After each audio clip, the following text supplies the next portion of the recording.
The Indian Removal Act of 1830 was a law created by the 7th President of America, Andrew Jackson. It established a process to remove Indians from their original lands and relocate them out west to make space for settlers. This highly controversial act was taken to the Supreme Court during Worcester versus Georgia and was ruled unconstitutional. Andrew Jackson did not listen to this ruling and carried out the Indian Removal Act anyway. Fortunately, a very real recording has been discovered in which a very real Andrew Jackson describes his intentions and reasons for enforcing this act.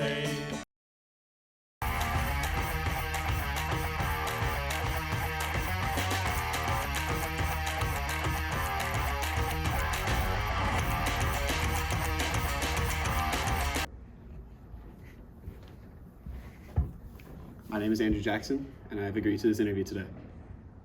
What was going through your mind when you passed the Indian Removal Act? I passed the Indian Removal Act for a multitude of reasons, but it basically boils down to a select few. The southern states would absolutely kill me if I did not give them more land. Who really cares about the natives anyways? One of the other reasons was for manifest destiny. We need to be using God's given land to us to the absolute max potential. Lastly, it was for trade. We are a developing nation. We need to maintain relationships with foreign markets and keep our trade alive. That's how we prosper. What was your initial reaction to the Native Americans tribe's lawsuit against the government, Worcester versus Georgia? That trial was completely bullcrap. It was completely unreasonable on their part. I mean, why would they get upset after I forced them to move and leave their heritage behind? Complete bollocks. Do you think you'll be remembered as one of the greatest presidents?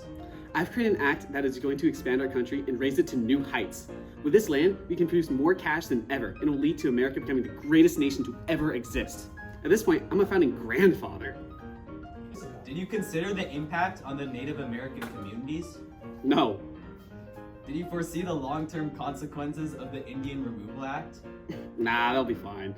I mean, it was a totally necessary evil. You know, we just really needed that land. Do you think that this decision to annex the natives' land further divides or brings our nation closer? I think this will bring our nation closer together by allowing our citizens to expand their settlements and stimulate their economy. I mean, after my presidency, there will be no further conflict between Americans. With all that being said, do you hate Indians? I'm not saying I hate Indians, but like... So then you'd be fine if I told you there was an Indian interviewing you? Get out. Get out. Get out. Get out. Don't touch the camera. Ah! Get here. Get out. Get out. Get out. Yeah, that's what I thought. That's what I thought. I'm out. I'm done with this. No, I'm done. Stupid.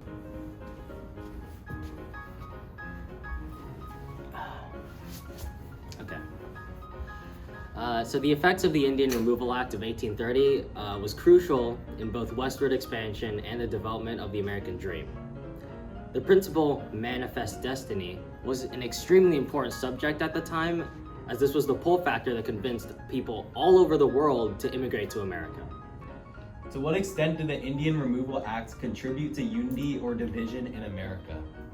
The Indian Removal Act definitely had its aspects of union and division. Of course, the division was the removal of the Native Americans from their ancestral lands. This division of the natives in America only led to more conflict and death. On the other hand, there are actually a lot of aspects of union that can be recognized throughout the events that followed the Indian Removal Act of 1830. For one, America as a whole became more unified as they gained more land and got more powerful as a single nation. In fact, that's the whole reason Andrew Jackson was elected. And believe it or not, the Native Americans became more unified as they struggled through the Trail of Tears together. Why was the Indian Removal Act of 1830 so significant? So the Indian Removal Act can actually be recognized as an act of genocide, forcing many Native Americans to abandon their homes and seek shelter in worse environments.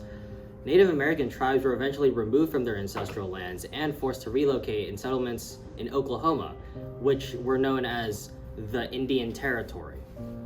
All 5 tribes, the Cherokee, the Creek, the Seminole, the Choctaw, and the Chickasaw, underwent the harsh conditions of migration while migrating to lands that were less fertile, recognizable, or even just habitable. This relocation came to be known as the Trail of Tears, and during this deadly and tragic journey, more than 1/4 of the Native American population unfortunately died.